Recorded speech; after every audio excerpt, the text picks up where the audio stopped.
책은 352페이지 피시고요. 4번 볼게요. 4번 문제. 4번 문제. 뭘 하래요?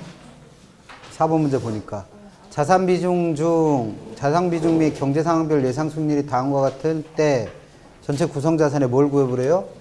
기대 수익률을 구하래요. 그 기대 수익률을 구하는 문제가 나오면 떠올리셔야 될 단어 가중평균. 가중평균을 하면 되는데 아까 책에서 풀어본 것처럼 그렇게 쉬운 문제는 안 나와요. 다 맞을까봐 겁나서. 그럼 얘는 일단 문제를 어떻게 파악하셔야 되냐면 문제를 보니까 상가라는 자산과 오피스텔이라는 자산과 아파트라는 자산으로 구성되어 있는 애죠. 근데 지금 보니까 상가는 경제 상황별 예상 수익률이 호황일 때는 수익률이 얼마? 20%, 불황일 때는 수익률이 10%. 그러면 호황일 때와 불황일 때 수익률이 서로 다르죠. 이럴 때 우리는 뭐 하는 거예요? 평균 내보시는 거지. 평균을 왜 낸다고 했어요? 아까도 1이라는 상황일 때와 2라는 상황, 3이라는 상황일 때 수익률이 서로 어떠니까?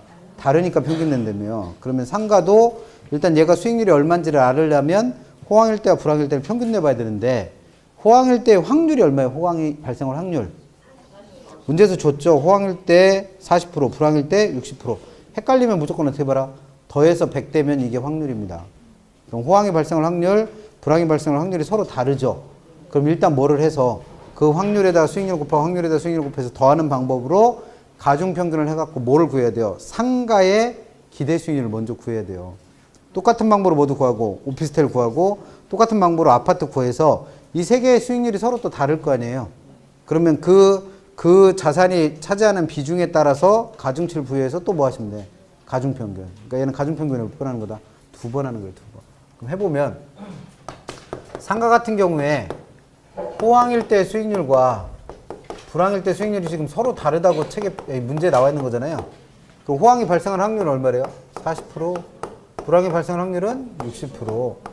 근데 호황이 발생하면 수익률은 20%가 된다고 그랬고 불황이 발생하면 수익률은 10% 된다니까 얘네들 곱해서 더해갖고 가중평균 하시면 될 거 아니에요.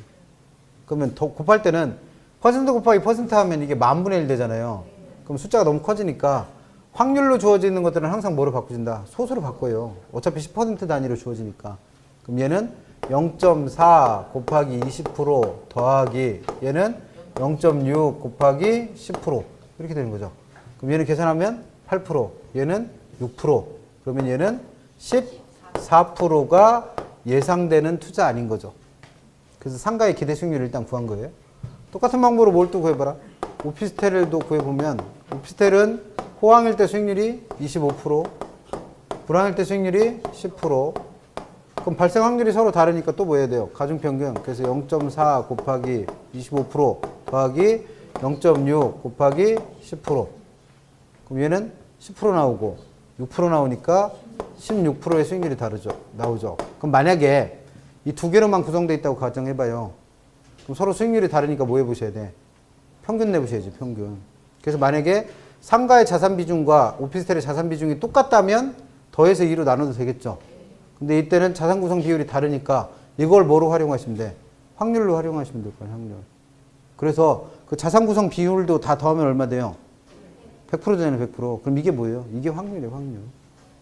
두 개만 그렇게 하면 되고, 지금 또 있잖아요, 누가? 아파트.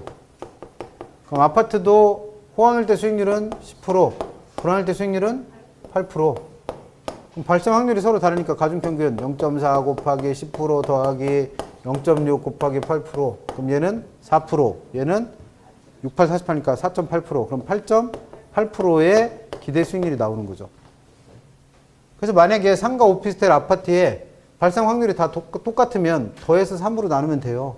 근데 상가는 자산 비중이 20%, 오피스텔은 30%, 아파트는 50%. 그럼 이 말은 14%의 수익률이 나올 확률이 전체 자산의 20%니까 20%의 확률밖에 안 된다는 얘기고 16%의 수익률이 나올 확률도 전체 자산의 30%밖에 안 되니까 30%밖에 안 된다는 얘기고 8.8%의 수익률이 나올 확률은 전체 자산의 50%니까 50%의 확률을 갖고 있다는 얘기잖아요.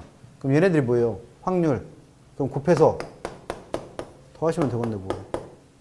그럼 계산해보면 얘는 2.8, 더하기 얘는 4.8 더하기 얘는 반띵이니까 4.4 더 얼마 돼요? 12% 나오네요. 우리 시험에서 실제로 내는 난이도는 이 정도입니다. 우리 시험에서 나오는 난이도. 근데 그 중에서 얘가 제일 어려운 거예요. 좀 쉽게 주려면 어떻게 하면 돼요? 상가, 오피스텔, 아파트 3개를 주지 말고 뭐라고 주는 거예요? A와 B. 그 다음에 발생 확률에 따른 그 호황일 때와 불황일 때 수익률도 호황, 불황 발생할 확률을 얼마로 줘요? 50%로 줘요. 계산하기가 그만큼 편해지잖아요. 그 차이만 있을 뿐 기본적으로 구하는 방법은 다 똑같습니다. 오늘부터 숙달을 하시면 돼요. 352페이지 가셔서 이번 시간에 보셔야 될 건 포트폴리오.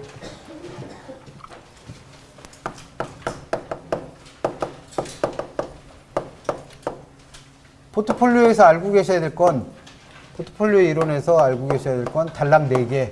첫 번째, 개념은 알아야 되겠고, 두 번째, 체계적 위험이라는 애와 비체계적 위험을 구별은 할 줄 아셔야겠고,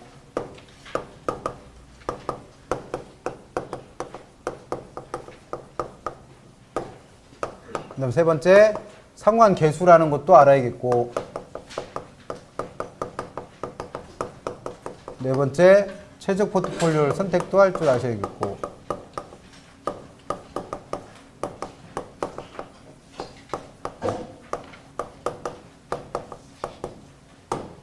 이 네 가지가 공부하실 거예요. 시험 문제는 하나는 무조건 나온다고 생각하시고, 나오면 틀리면 안 돼요. 얘는 계산 문제가 없는 거라 이것까지 틀리면 3개 맞기도 힘들어져요. 얘는 무조건 맞으셔야 되는데, 제일 먼저 개념부터 보시면, 개념 기억본, 포트폴리오 이론이란 투자자가 부동산에 투자를 할 때 한 종목에 집중해서 투자하는 게 아니라 여러 종목에 뭐 한대요? 분산 투자를 한대요. 분산 투자. 그래서 그렇게 분산 투자를 함으로써 투자한 간의 위험을 분산시키는 겁니다. 그래서 안정적 수익을 얻으려는 자산 투자 이론을 포트폴리오. 그럼 포트폴리오의 개념은 제일 중요한 단어만 뽑아보면 되죠. 뭐 하란대요? 분산 투자를 한대요. 그래서 투자한 간의 위험을 어떻게 하고? 분산하고, 투자한끼리 위험을 분산시켰으니까 그만큼 내가 안정적 수익을 얻을 수 있는 이런 전략을 포트폴리오라고 부른다는 거죠. 그럼 결국 포트폴리오 이론은 안정적 수익을 얻는 건 위험을 분산시키기 때문이니까, 포트폴리오라는 건 결국 분산 투자를 통해서 투자한 간의 위험을 어떻게 하는 거다? 분산시키는 거예요. 즉, 어떤 투자는 이렇게 두 개가 있으면 여기서 손실 까먹을 때 여기서 어떻게 하는 거예요? 그걸 메꿔줄 수 있는 거고, 반대로 얘가 손실 까먹을 때 얘가 어떻게 하는 거? 메꿔주고, 이런 게 서로 위험을 분산시키고 있다는 거죠. 이런 전략을 포트폴리오라고 부릅니다. 그래서 개념 중에 이와 같이 분산 투자를 해서 위험을 분산시키는 효과를 분산 효과 또는 포트폴리오 효과라고 불러요. 그래서 얘도 개념으로 좀 알고 계시면 되겠죠. 그 다음에 그 밑에 2번에 보면 유용성이라고 그래서 얘가 왜 나왔냐 이거죠. 왜 나왔냐. 방금 전에 설명했습니다. 아까 전 시간에. 기억본에서 수익도 낮고 위험도 낮은 애 A, 여행 갈 때 데리고 가는 애, 진군으로 부리래. 와, 수익도 높고 위험도 높은 애 어디 데리고 가래? 모임 나갈 때 데리고 가래. 코우대 멀쩡한 애. 근데 사람만 없으면 때리는 애. 그런 애가 있는 경우에 평균 분산 결정법으로는 두 대안 중 어느 하나를 선택한다 못한다? 못한다고 그랬잖아요. 그래서 뭐가 나온 거다? 그래서 포트폴리오가 나온 거예요. 즉 포트폴리오 이론이 등장한 이유는 그 전에는 투자한들 간의 선택 기준이 평균 분산 결정법이라는 거였죠. 근데 이런 평균 분산 결정법으로는 해결 못하는 한계가 있었고, 그 한계를 극복하기 위해서 등장한 게 뭐다? 그게 포트폴리오라는 거예요. 즉 어느 하나를 선택을 못하니까 이 두 개를 어떻게 해서 결합을 해서 이쪽에서 발생할 위험을 절로 넘기고 이쪽에서 발생할 위험을 절로 넘기면 그런 위험과 수익의 관계가 다시 정립된다는 거죠. 그래서 등장한 이론이 뭐다? 포트폴리오다. 그렇게 기억하시고, 2번은 양가로 2번에 있는 내용은 투자한 두 개를 결합해서 그 위험을 분산시키는 방법을 구체적으로 설명한 거예요. 예를 들어가면서. 별 의미는 없습니다. 안 읽어보셔도 크게 상관은 없고. 그 다음 한 페이지 넘겨보시면 이게 제일 중요한 거 나오는데, 포트폴리오 이론은 분산 투자를 통해서 위험을 분산시키고 싶대요. 위험을. 그럼 요 위험이 뭘 말하냐 이겁니다. 분산 투자를 통해서 분산시키려고 하는 위험이 뭐냐. 그래서 보니까 위험에는 종류가 뭐가 있대요. 체계적 위험과 비체계적 위험이 있다는 거예요. 그래서 기억본 보시면 부동산 투자에 따른 수익률의 전체 변동을 총 위험이라고 한다면 그 총 위험 속에는 두 번째 줄 어떤 것도 있고 체계적 위험이라는 것도 있고 세 번째 줄 비체계적 위험이라는 것도 있다는 거죠. 그래서 체계적 위험과 비체계적 위험을 합한 게 뭐다? 총 위험이다라는 겁니다. 그러면 시험 문제에서 내는 건 뭘 묻겠어요? 위험의 종류가 이렇게 두 가지가 있으니까 이 두 개 어떻게 하세요? 구별하세요. 묻겠지 뭘. 구별 못하면 틀립니다. 한 문제 무조건. 이 두 개 혼동하는 순간 무조건 틀렸다고 보세요. 그래서 2번 보시면 그 밑에 2번 체계적 위험이란 기억번 시장의 힘에 의해서 야기되는 위험으로서 시장 안에 있는 모든 부동산에 영향을 주는 위험이기 때문에 내가 여러 개를 결합한다고 해서 피할 수 있는 게 아니라는 거예요. 그래서 이 시장의 힘이라는 게 누굴 말한다? 인플레라든지 경기 변동 또는 이자율 변동 이런 거로 인해서 생기는 위험을 체계적 위험이라고 불러요. 그럼 체계적 위험이라는 건 체계적 위험은 시장 상황이 전반적으로 악화된 거예요. 그럼 여기서 시장 상황이 악화됐다라는 건 우리 책에 나와 있는 것처럼 지나치게 높은 인플레가 발생하고 있다. 또는 부동산 경기가 침체되고 있다. 또는 지나치게 높은 이자율이 올라가서 내가 돈을 벌어봐야 이자 갚기 바쁘다. 그럼 이런 상황이면 이 시장 안에 있는 모든 투자한들은 다 같이 수익이 어떻게 되는 거예요? 감소되고 악화되는 거예요. 그래서 시장 안에 있는 모든 투자한들의 수익을 악화시키는 결과를 가져오는 위험을 체계적 위험이라고 부릅니다. 그러면 이 체계적 위험은 모든 투자한들의 수익이 악화되고 있는 거기 때문에 내 부동산에서 수익 안 나온다고 해서 부동산을 하나 더 샀어요. 즉 분산 투자를 한 겁니다. 그러면 거기서는 수익이 나오니까 거기서 나온 수익으로 내가 발생하는 위험을 감소시켜 줄 수 있다? 안 된다는 거예요. 그래서 이때는 분산 투자를 하더라도 이 위험을 피할 수 있다 없다? 없다는 얘기입니다.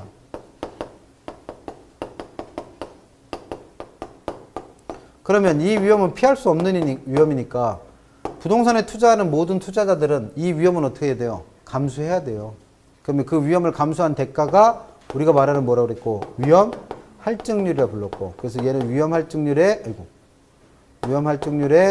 반영이 되는 위험이다 보니까 그런 위험 할증률을 포함하고 있는 수익률이 뭐라고 했어요?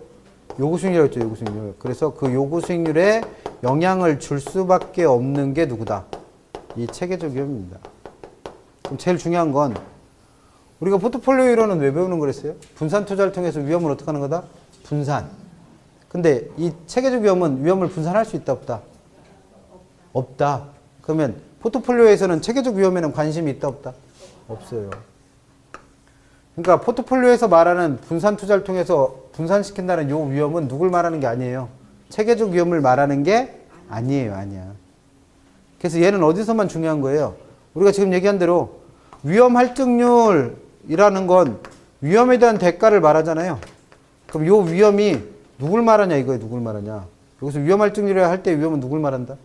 체계적 위험만 말합니다. 체계적 위험. 그 다음에 위험이 커지면 위험 할증률이 커지니까 요구되는 수익률도 같이 커진다고 그랬죠. 그래서 이러한 위험과 수익의 관계를 뭐라 불렀어요? 위험과 수익의 상쇄관계라 불렀습니다. 위험과 수익의 상쇄관계. 그럼 위험과 수익이 상쇄관계에 있다라고 할 때는 요 위험은 무슨 위험만을 말한다는 거예요? 체계적 위험만 말해요. 체계적 위험만. 다 구별할 것 같은 문제인데 실제로 문제 나오면 틀리는 게 이래서 그래요. 잘 구별 못해 사실. 구별 잘 하세요. 그럼 그 옆에 3번에 있는 비체계적 위험은 시장의 움직임과는 아무런 관계없이 개별적인 부동산의 특성 때문에 야기되는 위험을 비체계적 위험이라 불러요. 그래서 얘는 내 거에만 문제가 있는 거니까 투자 대상을 다양화해서 분산 투자를 하면 피할 수 있는 위험입니다. 피할 수 있는 위험. 그래서 비체계적 위험이라는 건 시장 상황과는 아무런 상관없이 내 부동산의 특성, 개별적인 특성. 그럼 여기서 말하는 개별적인 특성이라고 하는 건 내 부동산의 개별적인 특성이라고 하는 건 내 부동산만 똑바로 운영을 못하고 있는 거예요. 내 부동산만 다른 부동산들의 위치가 안 좋아요. 그래서 예상만큼 수익이 안 나오고 있다면 이걸 비체계적 위험이라고 부른다는 겁니다. 그럼 아까 사업성 위험의 종류가 세 가지 있었죠. 시장 상황이 안 좋아서 내가 내 부동산이 안 팔릴 가능성, 시장 위험. 그건 어디로 분류하는 거고, 체계적 위험으로 분류될 수 있는 거고, 내가 운영을 잘 못해서 또는 내 부동산의 위치가 안 좋아서 생각만큼 수익이 안 나오는 건 비체계적 위험으로 분류할 수 있는 거죠. 그럼 얘는 내 것만 그런 문제니까 내 부동산에서 나오는 내 손실 까무는 걸 만회하기 위해서 수익 잘 나오는 부동산을 어떻게 하는 거예요? 추가로 구입을 하는 거예요. 그러면 내 부동산의 수익만 악화되고 있기 때문에 개별 부동산의 수익만 악화되고 있기 때문에 수익 잘 나오는 개별 부동산의 수익만 악화되고 있기 때문에 수익 잘 나오는 다른 부동산들과 어떻게 해서 결합을 해서 분산 투자를 하면 그 수익 잘 나오는 애에서 여기서 발생하는 손실을 어떻게 줄 수 있어요? 메꿔줄 수 있잖아요. 그러면 이러한 위험을 어떻게 할 수 있다? 피할 수 있다라는 겁니다. 그럼 얘는 피할 수 있으니까 요구 수익률에 반영할 필요 있어요, 없어요? 없지. 그래서 요구 수익률에도 영향을 줘요, 안 줘요? 안 줘요. 그런 위험이 비체계적 위험입니다. 그럼 결국 포트폴리오에서 분산시킨다라고 하는 위험은 누굴 말하는 거예요? 비체계적 위험을 말해요. 그래서 얘가 분산 투자를 통해서 분산시키는 위험입니다. 그래서 포트폴리오의 위험이다, 분산 효과다라고 할 때는 다 무슨 위험에 대한 얘기를 하는 거예요? 비체계적 위험을 말하는 거예요. 그러면 포트폴리오 이론의 개념을 다시 정리하고 분산 효과의 개념을 다시 정리해 보면 포트폴리오 이론에 한 분산 투자를 통해서 무슨 위험을?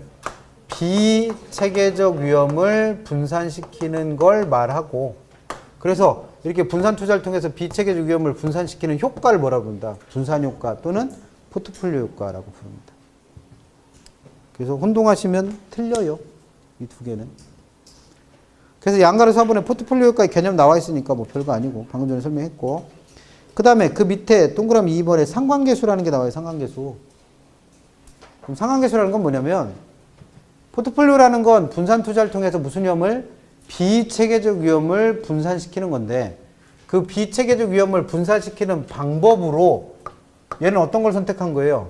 여러 개의 투자한들을 분산한다는, 여러 개의 투자한들의 분산 투자를 한다는 얘기는 여러 개의 투자를 어떻게 한 거다? 결합한 거예요, 결합. 하나로만 투자한 게 아니라 여러 개를 결합한 겁니다. 그럼 이 상관계수라는 게 그 결합하는 원리 내지는 결합하는 기준쯤 되는 애예요. 아무거나 막 결합한다고 해서 비체계적 위험이 줄어드는 건 아니니까. 그래서 상관계수 보시면 기억번 포트폴리오를 구성하면 개별 자산이 가지는 무슨 위험만? 비체계적 위험만 상당 부분 감소시킬 수 있는데, 이 비체계적 위험을 얼마만큼 감소시키느냐는 개별 자산들의 수익률의 상관관계와 관련이 있다는 거예요. 상관관계. 그럼 여기서 상관관계라는 건 투자한들이 어떤 관계를 갖고 있느냐를 말해요. 투자한들끼리 어떤 관계를 갖고 있느냐. 그래서 니은번 이 상관관계를 나타내는 지표가 뭐다? 상관계수라는 거예요. 그러니까 상관계수라는 거의 뜻은, 상관계수란 여러 개의 투자한들을 결합한다고 그랬는데 그 투자한들끼리 그 수익률이 어떤 관계를 갖고 있느냐를 뭐라 부르는 거고, 상관관계. 그래서 그 관계를 뭐로 나타낸 거? 수치로 나타내는 거. 관계를 수치로 표현한 거, 지표로 나타낸 거를 뭐라는 거예요? 상관계수라 불러요, 상관계수. 그럼 예를 들어서 이런 거 있잖아요. 내가 A라는 사람인데 A라는 사람이 만나는 사람이 B라는 사람도 있고 C라는 사람도 있고 D라는 사람도 있고 E라는 사람도 있다. 그러면 이 사람들이 어떤 관계를 갖고 있는가를 뭐라고 표현한다는 거예요? 상관관계. 근데 이 사람들이 어떤 관계를 나타내는지를 수치로 표현해보는 거예요, 수치로. 그래서 A랑 C랑은 겁나 친해. 그럼 겁나 친할 때 우리는 이걸 플러스 1로 표시하는 겁니다. 둘은 만나면 맨날 왼수요. 마이너스 1로 표시하는 거예요. B는 알고는 있는데 누군지 잘 몰라. 나한테 관심 밖에 있는 인물이에요. 그럼 뭐 0으로 표시해, 이렇게. 근데 이 사람은 빚쟁이요. 내가 맨날 쫓아다녀야 돼. 그럼 그 수치를 10쯤으로 표시하는 거예요. 그리고 빚쟁이라서 맨날 도망다녀야 돼. 그럼 얘를 뭐 5쯤으로 표시하고. 이렇게 해서 관계를 뭐로 정리한 거? 숫자로 나타낸 걸 상관계수라고 불러요. 상관계수. 그래서 니은번 보세요. 이런 상관관계를 나타내는 지표가 상관계수인데 그 상관계수는 얼마부터 얼마까지 값을 간다? 마이너스 1부터 마이너스 1부터 플러스 1까지 값을 갖는데요. 그러니까 상관계수를 마이너스 1부터 얼마까지 값을 이용해서 플러스 1까지의 값을 이용해서 투자한들의 관계를 정리를 한 거예요. 그러면 얘가 플러스 1일 때는 무슨 뜻이고 마이너스 1일 때는 무슨 뜻인지만 알면 되겠죠. 그러면 플러스 1일 때를 예를 들어봐요. 플러스 1. 그럼 플러스 1이라는 건 A라는 투자한과 B라는 투자한 두 개의 투자한이 있는데 이 둘의 관계를 플러스 1로 표시할 때는 어떨 때냐면 만약에 1이라는 상황이 발생하고 그거랑 정반대되는 2라는 상황이 발생할 수 있다 라고 가정을 할 때 1이라는 상황이 발생하면 A는 20%의 수익을 내는 투자한이고 그거랑 정반대되는 2라는 상황이 발생하면 20%만큼 손실이 나는 투자한이라고 가정을 해보는 거예요. 근데 B라는 투자한도 똑같이 1이라는 상황이 발생하면 20%의 수익을 내고 반대로 2라는 상황이 발생하면 20%만큼 손실을 내는 투자한인 겁니다. 그러면 요 두 개가 완전히 어떻게 생긴 거예요? 똑같이 생긴 거예요. 똑같이. 그럴 때를 상관계수 얼마로 표현한다? 플러스 1로 표시합니다. 그러니까 상관계수가 플러스 1이라는 얘기는 두 개는 겉보기는 다를 뿐 실질적으로는 어떤 거라는 거예요? 똑같은 애예요. 똑같은 애. 그럴 때는 상관계수 뭐로 표현해요? 플러스 1. 그러면 우리는 이걸 왜 배우는 거니까 이 두 개를 결합해서 분산 투자를 한다며요. 그럼 이 두 개를 결합해서 분산 투자를 하면 결국은 뭐예요? 1이라는 상황이 발생하면 둘 다 수익을 내니까 대박을 치겠지만 2라는 상황이 발생해서 손실이 발생할 때 얘가 그 손실을 메꿔준다 못 메꿔준다? 못 메꿔줘요. 그럼 결국 얘는 한 군데 몰아 투자한 거랑 뭐가 달라? 그래서 이때는 분산 효과가 있다 없다? 아예 없습니다. 분산 효과는 전혀 발생하지 않아요. 그럼 그 말은 거꾸로 얘기하면 이 상관계수가 얼마만 아니면 플러스 1만 아니면 상관관계에 따라서 상관계수가 플러스 1만 아니면 분산 효과는 요만큼이라도 생긴다는 거예요. 왜? 그 성질이 다르니까 여기서 약간이라도 손실이 덜 날 거 아니에요. 그럼 그 손실 덜 나는 거로 요거를 메꿔줄 수 있으니까 요만큼이라도 뭐가 생긴다? 분산 효과는 생긴다는 겁니다. 즉 뭐만 아니면 플러스 1만 아니면 분산 효과는 조금이라도 생겨요. 근데 얘가 만약에 얼마가 되면 마이너스 1 됐어요. 마이너스 1. 똑같이 마이너스 1일 때는 A라는 투자한과 C라는 투자한 두 개가 있다고 가져갈 때 똑같이 1이라는 상황과 반대되는 2라는 상황이 생기면 아까 A는 어떻게 된다고 했어요? 20% 수익 내고 반대로 20% 어떻게 한다? 손실 난다고 했습니다. 근데 C는 반대로 1이라는 상황이 될 때 20%의 손실을 보고 반대로 2라는 상황이 될 때 20% 수익을 내는 투자이에요. 그럼 이 두 개는 성질이 어떻게 돼 있어요? 완전히 정반대의 움직임을 보이는 애들이죠. 이럴 때를 상관계수 얼마로 표현한다? 마이너스 1로 표시합니다. 마이너스 1. 그러면 이 두 개를 결합해서 분산 투자를 하게 되면 여기서 수익 나는 거로 여기서 손실 나는 거 메꿀 수 있죠. 여기서 수익 나는 거로 여기서 손실 나는 거 메꿀 수 있죠. 그러면 이때는 양쪽에서 생기는 위험을 서로 어떻게 줄 수 있는 거예요? 분산시켜 줄 수 있는 거예요. 그래서 상관계수가 마이너스 1이라는 게 이런 뜻이고 이 상관계수가 마이너스 1인 애들끼리 결합을 해서 분산 투자를 하면 위험을 분산시키는 효과, 투자한 간의 위험을 분산시키는 효과가 어떻게 된다? 가장 커집니다. 최대가 돼요. 그럼 아까 분산 효과라는 거의 개념 뭐였다? 분산 투자를 통해서 무슨 위험을? 비체계적 위험을 감소시키는 효과인데 상관계수가 마이너스 1인 애들끼리 잘 결합을 해서 투자만 하면 비체계적 위험은 얼마가 될 수도 있다? 0이 될 수도 있다는 얘기예요. 완전히 제거할 수 있습니다. 그래서 투자한들의 관계를 나타내는 뭘 이용해서? 상관계수라는 걸 이용해서 플러스 1만 아니면 돼요. 근데 이왕이면 얘가 얼마가 될수록 마이너스 1에 가까울수록 더 좋은 거고 그 다음에 마이너스 영역까지 못 넘어간다면 이 값이 작아질수록 그만큼 뭐는 커진다? 분산 효과는 더 커진다. 기억하시면 되죠. 그래서 책 봐요. 355페이지. 니은번 상관계수를 나타내는 지표, 상관계수는 마이너스 1부터 플러스 1의 값을 갖는다고 그랬죠? 그럼 상관계수가 플러스 영역에 있을 때는 이게 무슨 뜻이에요? 자산들의 수익률 변동 방향이 서로 어떻다? 비스케릿하다는 거예요. 그래서 위험 분산시키는 효과가 그만큼 어떻게 되고 적어지고 상관계수가 음의 경우 마이너스일 때는 자산 간의 수익률의 변동 방향이 서로 어떻게 돼 있다는 얘기니까 반대 방향이라는 얘기니까 이때는 분산 효과가 더 커진다는 얘기입니다. 그래서 디귿번 상관계수가 플러스 1이면 수익률 변동이 완전히 동일하기 때문에 분산효과가 아예 안 생겨요. 플러스 1일 때는 분산효과가 아예 없습니다. 아예 없어요. 그래서 1만 아니면 돼요. 1만 아니면. 그래서 또한 상관계수가 마이너스 1이면 수익률의 변동 방향이 완전히 어떻게 되기 때문에 반대로 되어 있기 때문에 분산효과가 가장 커질 수 있다는 거죠. 그래서 비체계적 경우는 얼마가 될 수도 있다. 0이 될 수도 있음을 말합니다. 그런 것도 판단하시면 되죠. 뭐. 그래서 투자원들을 결합할 때는 이왕이면 상관계수가 작은 쪽, 그 중에서도 이왕이면 어떻게 마이너스가 될 수 있는 것들을 결합한다면 더 그만큼 분산효과는 커질 수 있다는 거죠. 물어요. 그 다음 마지막 이제 결론입니다. 최적의 포트폴리오의 선택. 최적의 포트폴리오 선택. 그래서 우리 책 356페이지 가시면 최적의 포트폴리오 선택 그려놓고 그래프가 2개 등장하죠. 그러면 일단 이 그래프를 이해하기 위해서 첫 번째, 아까 평균 분산 결정법을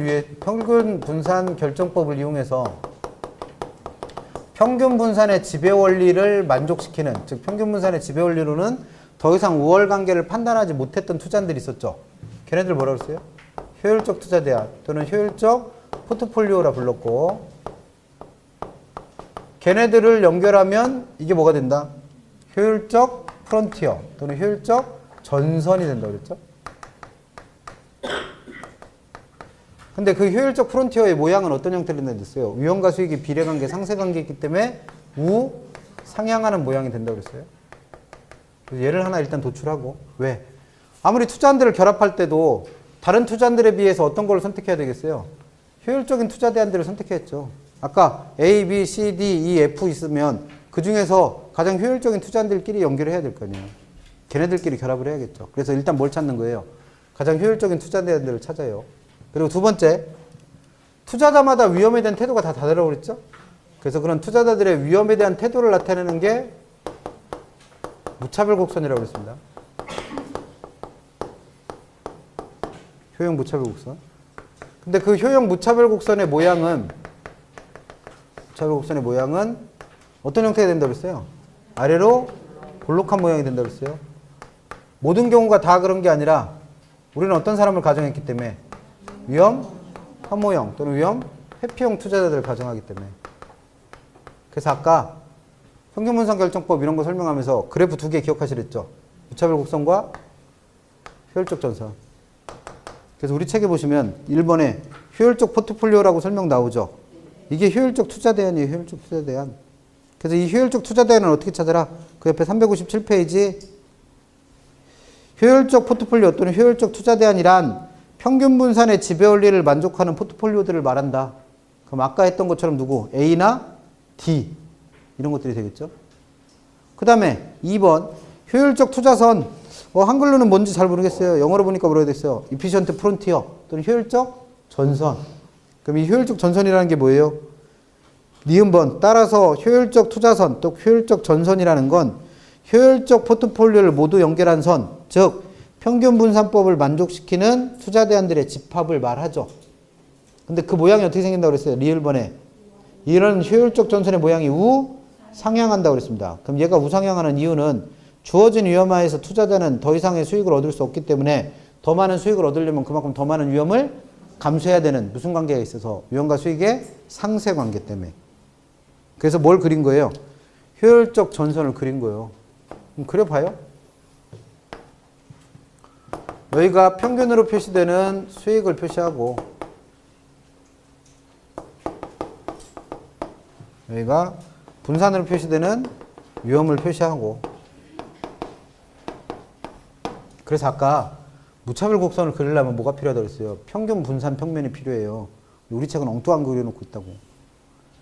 그래서 여기에 투자한들이 여러 개 있는데 그 주어진 투자한들 중에서 가장 효율적인 애들을 연결하면 이런 우상향하는 모양이 뭐가 나온다는 거예요? 효율적 프론티어가 나온다는 거예요. 그러면 투자한들을 결합할 때는 이 안에 있는 것들끼리 결합을 해야겠죠. 다른 애들에 비해서 얘가 가장 효율적인 애니까. 그 다음에 해야 될 일은 3번에 위험에 대한 투자자의 태도를 나타내는 곡선이 뭐다? 무차별 곡선이래요. 근데 니은번 그 무차별 곡선의 모양이 어떡한 이유? 아래로 볼록한 이유는 이 투자자는 어떤 사람을 가정했기 때문에 위험 회피형 또는 위험 혐오형. 그러면 어떤 모양? 이런 모양의 곡선이 하나 나온다는 거죠.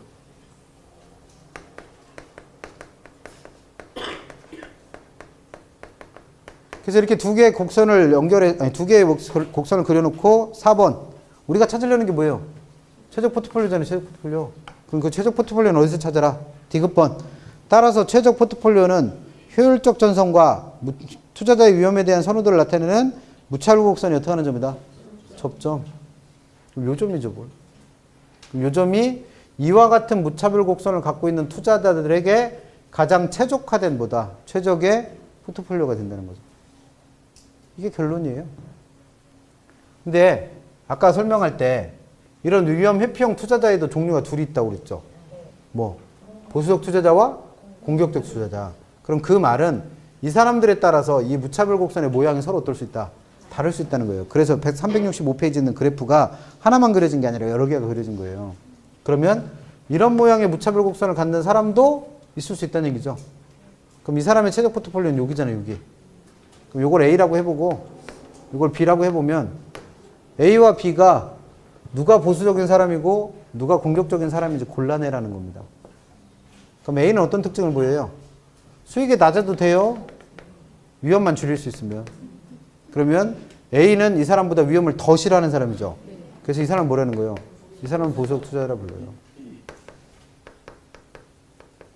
B는 어떤 사람이에요? 이 정도 위험 감수해 주겠다는 거예요. 왜? 수익이 이만큼이나 나오니까. 그러면 이 사람도 기본적으로 뭐예요? 아래로 볼록한 무차별 곡선을 갖고 있으니까 위험 회피형이에요. 위험 회피형. 근데 이 사람에 비해서는 위험을 어떻게 해요? 좀 덜 싫어하는 거죠. 덜. 그래서 이 사람을 뭐라 불러? 공격적 투자자시라고. 그럼 구별해야 될 거 아니에요. 이 두 개를. 그럼 구별할 때 보수적 투자자와 공격적 투자자를 구별해 보세요. 그럼 맨날 이거 그려놓고 이게 보수적이고 이 사람이 공격적입니다. 이렇게 설명할 수는 없잖아요. 그래서 구별하는 방법. 곡선이 두 개니까 두 가지 측면에서 볼 수 있겠죠. 첫 번째, 효율적 전선 측면에서, 효율적 프론티어 측면에서 보수적 투자자는 공격적 투자자에 비해서 효율적 프론티어 상의 어느 쪽에서? 아래. 그럼 아래란 얘기는 뭐예요? 위험이 수익이 낮은 쪽. 그 다음에 얘에 비해서 어느 쪽? 좌측에서 최적의 포트폴리오를 선택합니다. 그럼 좌측이라는 얘기는 그만큼 위험이 어떤 쪽? 작은 쪽. 그 다음에 무차별 곡선을 갖고도 설명할 수 있어요. 그 무차별 곡선을 가지고 얘기할 때는 이 효율적 전선과 무차별 곡선이 접하는 점이 최적의 포트폴리오니까 이 접점에서의 접선을 그려요. 접선. 한 점에서 만나는 선. 얘도 마찬가지로 접선을 그립니다. 그럼 이 접선의 기울기가 나올 거 아니에요. 기울기. 그럼 이 접선의 기울기가 무차별 곡선의 기울기예요. 접선에서의 기울기가. 그러면 그 접선의 기울기가 보수적인 투자자는 공격적인 투자자보다 어떻다? 가파르죠. 가팔라. 그래서 무차별 곡선의 기울기가 가파른 사람이라면 이 사람은 위험을 더 많이 싫어하는 누구다? 보수적 투자자다. 그럼 거꾸로 공격적 투자자는 뭐예요? 효율적 전선을 가지고 얘기했을 때 효율적 전선상의 어느 쪽? 위쪽 또는 오른쪽. 무차별 곡선을 갖고 얘기했을 때 그 무차별 곡선의 접선의 기울기가 어떤 사람? 완만한 사람. 헷갈리겠죠, 분명히. 그래서 시험도 됩니다. 구별하실 줄 알면 돼요. 그러니까 공부할 건 결국 네 가지예요. 포트폴리오 이론에서는 개념 이해하시고 분산 효과라는 거의 개념은 정확하게 알고 계셔야 되고, 그래서 분산 투자를 통해서 무슨 위험만? 비체계적 위험만 감소시키는 거. 그래서 체계적 위험과 비체계적 위험은 반드시 구별해야 되고, 상관계수가 무슨 뜻을 알고 계신지, 무슨 뜻인지 몰라도 아무 상관없습니다. 분산 효과는 어떨 때 더 커진다는 거. 작아지고 마이너스 쪽으로 갈수록. 그 다음에 최적의 포트폴리오는 무차별 곡선과 효율적 전선이 접하는 점인데 그 접점의 위치 또는 그 무차별 곡선의 기울기에 따라서 투자자의 종류를 나누기도 한다라는 거. 이거까지 공부하시면 되죠. 오늘 나눠드린 문제 좀 보세요.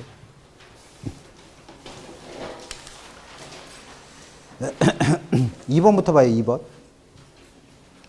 위험과 수익과의 관계에 대한 설명입니다. 잘못된 걸 고르래요. 1번.